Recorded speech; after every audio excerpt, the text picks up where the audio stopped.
Hi, my name is Natalie, and this is Natalie Lawyer Chick. I'll be discussing popular topics through a legal lens. Make sure that you like, comment, and subscribe. Hey YouTube, my name is Natalie. I'm a criminal defense attorney. I've been a criminal defense attorney for 10 years, and this is part 2 of the Derek Chauvin trial series. Please check out part 1. I'll put it in the cards up above so that you can see how I break down what charges are against Derek Chauvin. If you want to understand what the charges are, you want to understand the elements, what the state has to prove, go and check out that video. Now I'm going to be reacting to day 1 of the Derek Chauvin trial, or the first part of the Derek Chauvin trial, I should say, which was before the trial even started, jury selection. In the state of Minnesota, jury selection is done a little bit differently than how I'm used to doing it, so I had to do some research on this. And just so you know, jury selection, or voir dire, is conducted differently all across the country. In some states, the attorneys are not allowed to speak directly to the jurors. All of their questions have to go through the judge and be pre-approved in a certain format. In the state of Minnesota, the attorneys are allowed to speak directly to the jurors and interact with them. And they're allowed a wide range of questions to get at the ultimate issue of whether or not the potential jurors can put their biases aside and decide the case on the merits and in accordance with the law. Now, one of the biggest questions that I've gotten, and I want to address this up front, is how is it that anyone could sit on this jury and be fair and impartial when this case has gotten so much pretrial publicity? As we all know, the death of George Floyd caused massive political upheaval during the summer of 2020. So almost everyone already knows about this case, unlike your average case, where most people probably don't know anything about it. Almost everyone, especially the people that live in Hennepin County, know something about the case. Well, that's because there's a misunderstanding with the public between what the jury is actually supposed to do and what people think the jury is supposed to do. The jury does not have to be without bias. So a potential juror does not have to be without preconceived notions and bias coming into the jury selection process. You can have your own preconceived notions, you can have your own biases, but you have to be able to put those biases aside in order to decide the case fairly and impartially based on the facts and the law as explained to you by the court. So for example, if your dad is a police officer and you express, no matter what, I cannot be fair because I'm always going to believe the police over anyone else, then it's possible that you will be stricken from the jury because you're not able to put your biases aside. On the other hand, if you say, look, my dad is a police officer, but police officers are human beings, and that doesn't mean that they're always right, and I will listen to their evidence or what they say with equal weight to what anyone else says, and I can be fair and I can be impartial, even though my dad's a police officer and I really, really like police officers, I can be fair. Then that means that you can put your biases aside and decide the case on the merits itself. So that's really what the voir dire is trying to get at. Voir dire, literally interpreted, means speaking truth, to speak truth. So you're trying to get at what the truth is of this potential juror. In this case, there were 130 potential jurors. According to Minnesota law, the prosecution, the defense, and with the court's approval, submitted a series of questions in a questionnaire that went out via paper ahead of time to the jurors. The jurors then filled out the paper or the questionnaire and sent it back. Based on what was in the questionnaire and the answers to the questionnaire, the attorneys were allowed, with the judge's approval, meaning the judges ruled on it, were allowed to exclude certain people from even coming into the courthouse to be considered to be on the jury panel. So they were excluded before anyone was even brought down to the courthouse. Here are the questions that were asked in the questionnaire. So part 1 of the questionnaire tried to get at what the knowledge of the case was. The questionnaire at first gave an explanation of what they were there for. It says on May 25th, 2020, George Floyd died after an interaction with Minneapolis police. The charges in this case stem from that incident. Question number 1, what do you know about this case from media reports? It is important for the parties to know all of the details you remember about these events, the case, George Floyd, and the defendants Derek Chauvin, Tu Thao, Alexander Kung, and Thomas Lane. Please take your time to search your memory and provide a full account of what you recall from what you have heard or seen in the media. This will help to shorten the jury selection process. So some people are going to say, like, I saw everything, I watched everything, and because of that, I cannot be fair. If anyone answered like that, of those 130 people, both the state and the defense, they're not going to select them. They would probably move to have them stricken from the jury panel. From what you have seen, read, or heard, do you have a general impression of the defendants? Very negative, somewhat negative, neutral, somewhat positive, or very positive?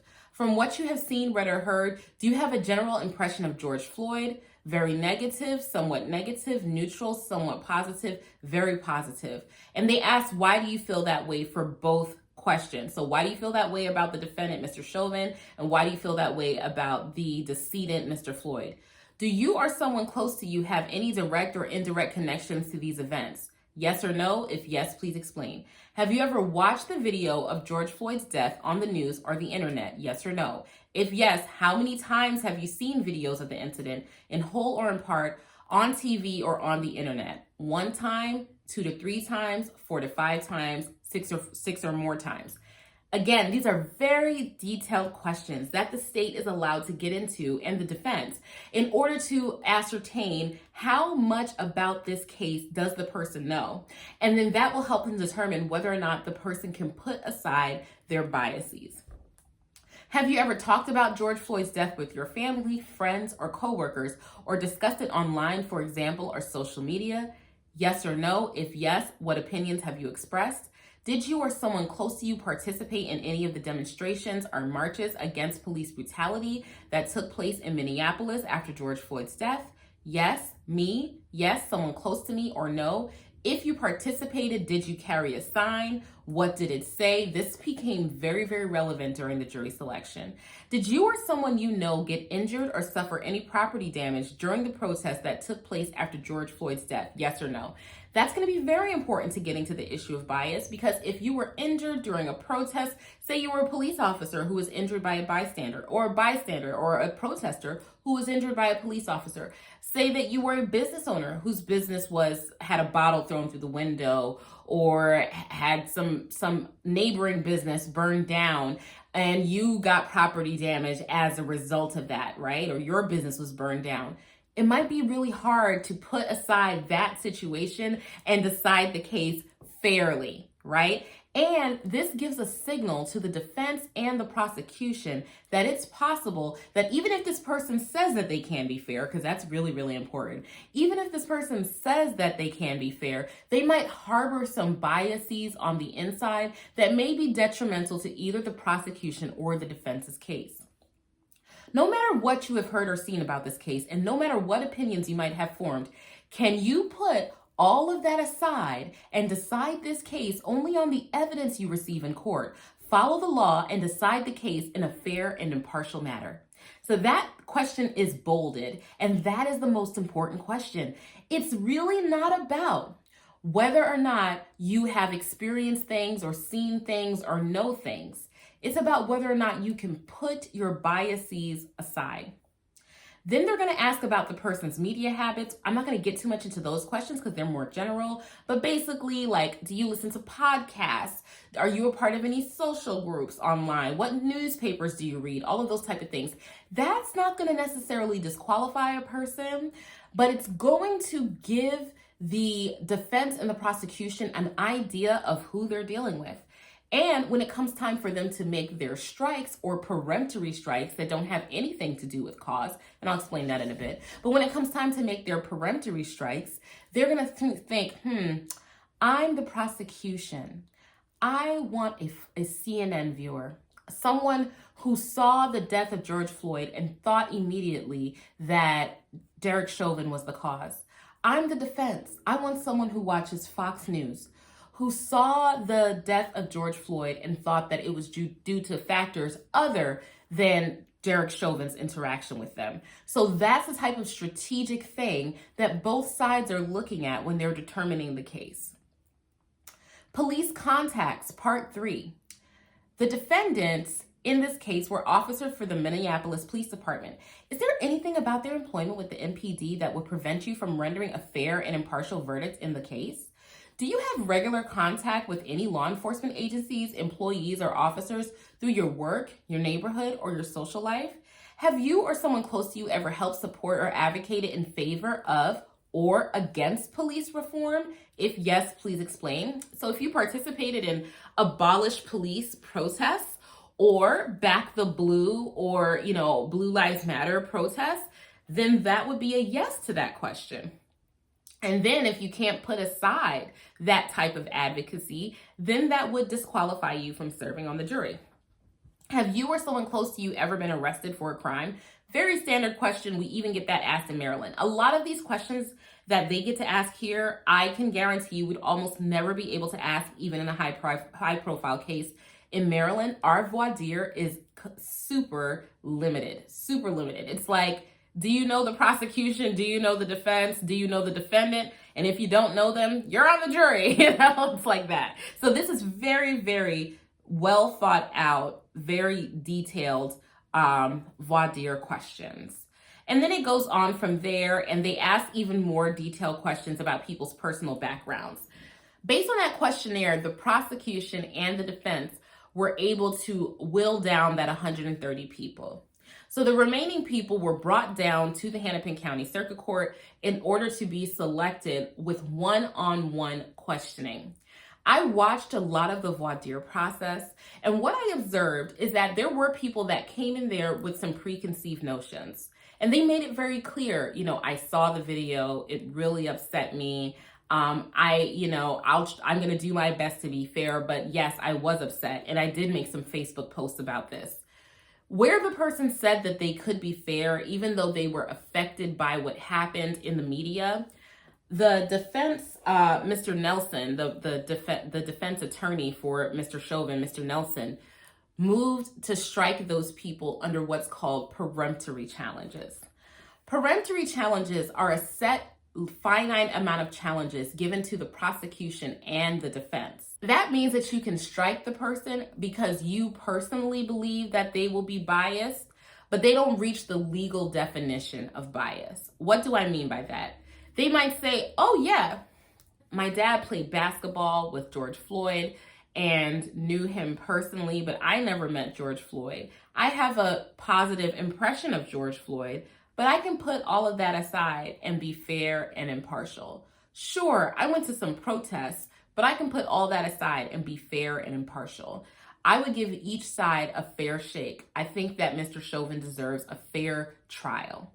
If I'm the defense attorney for Mr. Chauvin, I'm striking that person with a peremptory challenge, meaning that this person says that they can be fair and they don't express any personal bias, but they have too positive of a view of the decedent for me to want to risk putting this person on the jury. If you're the prosecution, for example, and someone gets up and they say, I have a negative view of Black Lives Matter, that was one of the questions, and a positive view of all lives matter, but I can put that aside and be fair and impartial. I don't necessarily believe that that racial discrimination is a real problem in the country. I think that the media hypes it up. That was also a question.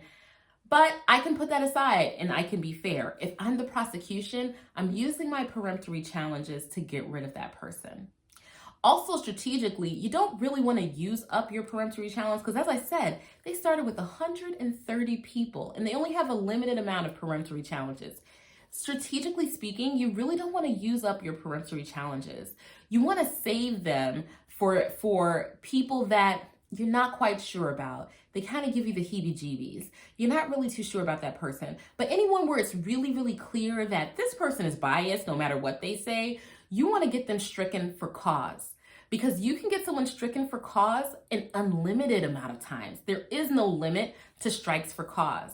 What is a strike for cause? Well, there's several things that the court considers in striking someone for cause. In the state of Minnesota, under Rule 26.02 jury selection, challenges for cause. A juror may be challenged for cause on these grounds, and that means unlimited strikes. You can get rid of them, and it doesn't take away from how many peremptory challenges you have. You can get rid of a whole bunch of people like this, but it's harder to do. These are the grounds. The juror's state of mind in reference to the case or to either party satisfies the court that the juror cannot try the case impartially and without prejudice to the substantial rights of the challenging party. So the challenging party, say the challenging party is the prosecution. And this guy gets up here and his entire questionnaire was like, all lives matter, blue lives matter. And this is, not to get political or anything. I'm really not. I'm just trying to explain in this particular circumstance, what are the trigger words that would lead someone to think that there's bias? I think George Floyd caused his own death. I think Derek Chauvin's completely innocent. Say all of that was in his questionnaire. Then he gets up there and he says, yeah, I do contribute to the police union. And yes, no, I don't believe in racial discrimination, but I can put all of that aside and I can be fair, And if someone is so extremely on one side of things, the judge may say, I'm going to strike this person for cause. Because even though they say out of their mouth they can be fair, they do say that they would credit what a police officer says more. They do say that they don't believe that any racial bias exists whatsoever. They seem pretty wedded to their idea set. And so I'm going to strike this person for cause. If on the other hand, say you're the defense and you're moving to strike someone for cause, and that person is just completely against Derek Chauvin from the outside set. They have posted a bunch of social media things that they've disclosed in their questionnaire, basically saying this guy's a murderer, this was a murder, so on and so forth. The police are corrupt, all police are bad, no matter what. You're going to move to strike that person for cause, because even though they try to say, yeah, I can be fair, but still all police are corrupt, then it's a pretty good chance that this person cannot be fair. So people that express those really, really harsh, polarized views, no matter how you agree or disagree with them personally, are not usually the best suited to sit on a jury and will likely be stricken for cause. Another reason to strike someone for cause is a felony conviction. I don't think anyone with a felony conviction made it all the way to the jury panel. A lack of qualification prescribed by law, usually, they're not on the motor vehicle rolls or the voter rolls. A physical or mental disability that renders the juror incapable of performing the duties of a juror. Think about someone who is hearing impaired. They're going to need to have a sign language interpreter for every single portion of it. It might become unfeasible for a hearing or vision impaired individual to sit on a jury. I've seen people with hearing and vision impairments stricken from juries. There's also people that have, really severe physical issues. Maybe they're in chemo. Those people are not the best suited to sit on a jury according to, best practices, because it's going to be too hard for them to focus on what's going on if, say, they have to go to their doctor's appointments consistently. The court doesn't have the ability I think hearing impaired less and vision impaired more is going to be the number one problem, because this involves watching surveillance footage over and over again, and body camera and bystander cell phone footage. It's going to be very, very hard for a juror to have complete input if they can't see what's going on. So that's going to be another reason to strike somebody for cause. That's not going to count against the limited peremptory challenges that each side has. Consanguinity or affinity within the ninth degree to the person alleged to be injured by the offense, or the person on whose complaint the prosecution was instituted, or to the defendant, or to any of the attorneys in the case. What does that mean? Related. Are you related within the ninth degree to anyone that is a party, a victim, a attorney for either side? You're going to be stricken for cause, okay? Standing as a guardian, ward, attorney, client, employer, employee, landlord, tenant, family member of the defendant, or person alleged to have been injured by the offense. So if you're any of those relations to Mr. Chauvin, Mr. Floyd, or the attorneys, you are going to be stricken for cause, right? That's a reason. Being a party adverse to the defendant in a civil action. So if you can't serve on the jury if you're suing Derek Chauvin. You can't do it, okay? Now, if you served on the grand jury that gave that sent down the indictment, and we talked about the grand jury in the last video, you can't sit on this jury. So you couldn't have sat on the grand jury and then sat on this jury. They don't allow you to do that. That's stricken for cause. Service on a trial jury that tried another person for the same or a related offense as the pending charge. So say when Officer Tao's case goes to trial, none of the jurors that sat on Derek Chauvin's case can go and sit on Officer Tao's case, or Mr. Tao's case, I should say now. Service on any jury previously sworn to try the pending charge. So it's just the charge, the related events. You cannot sit on that jury if you've previously sat on a jury related to the same pending charge. And service as a jury in any case service as a juror in any case involving the defendant, meaning you cannot sit as a juror in any case where, in this case, if you sat on a previous case involving Mr. Chauvin, you can't do that, okay? Now, peremptory challenges. In cases punishable by life imprisonment, which this is not, the maximum is 40 years on the second degree murder and 25 years on the third degree murder. So, but if it was life imprisonment, he would have 15 peremptory challenges and for the defense, and then 9 peremptory challenges for the prosecutor. But for any other offense, which is this case, the defendant has 5 peremptory challenges and the prosecutor has 3 peremptory challenges. So that is very, very limited. Now, can the prosecution or the defense challenge a juror and say, I don't want this juror, I don't like this juror, as long as they, have not exceeded their allotted peremptory challenges? Can they just do that to anybody for any reason at all? Like, say they want to challenge a juror, say the defense wants to kick off all potential Black people from the jury, right? Because they might think, just hypothetically speaking, all Black people would be bad for Derek Chauvin. Say the prosecution wanted to kick off all white people from the jury because they might think all white people would be bad for their side of the case. Are they allowed to do that under peremptory challenges? Meaning not challenges for cause, not because the person has expressed a bias that they cannot set aside, but just because the prosecution has formed this theory that a certain race won't be good for them, or the defense has formed a theory that a certain race won't be good for them. Can they do that? No, they cannot do that. That is a case called Batson. And if you, as the counsel, attempts to strike potential jurors simply because of their race and no other reason that you can articulate, then the opposing party can raise something called a Batson challenge. And if in the Batson challenge, it's a hearing that's conducted in front of the judge at the bench. If in the Batson challenge, the court finds that the only reason you tried to strike this person was because of their race, and you had no other race-neutral reason for trying to strike this person. If the court finds that, then that jury that you just tried to strike and that the other side objected to gets seated on the panel and they become one of the jurors, okay? And there were 2 instances in which something like that happened. Mr. Norman moved to strike 2 people from the jury at separate times on separate days who were Black people. And it had been maybe the 3rd or 4th Black person that Mr. Norman had tried to strike.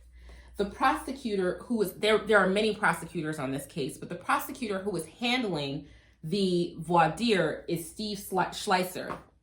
Mr. Schleiser made an objection the first time around. He did not specifically say Batson, but he did say that I have concern that the only reason this person is being stricken is because they're Black.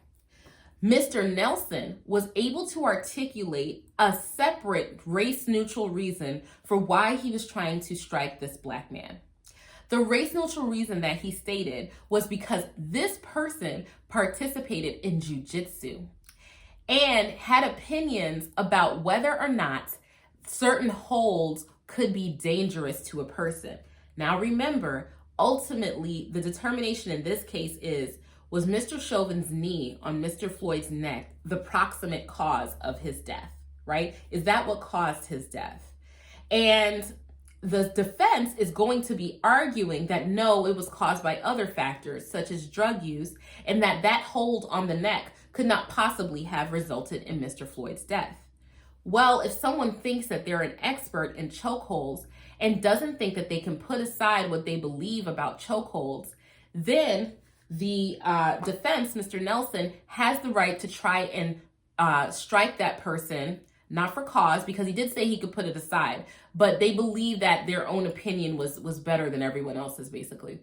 But he has the right to make what's called a peremptory challenge to get rid of that juror. And that's how the judge ruled. The judge ruled that since Mr. Nelson could articulate a race-neutral reason, the juror would stay.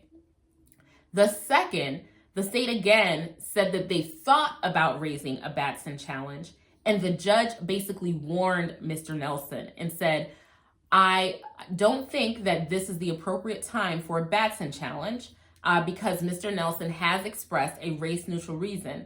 But given the pattern of how he's striking potential jurors, I would warn Mr. Nelson to basically be careful that he might be running afoul of Batson, meaning that the judge was starting to notice a pattern, even though for that second juror, Mr. Nelson was able to articulate a race-neutral reason for striking that juror by way of a peremptory challenge.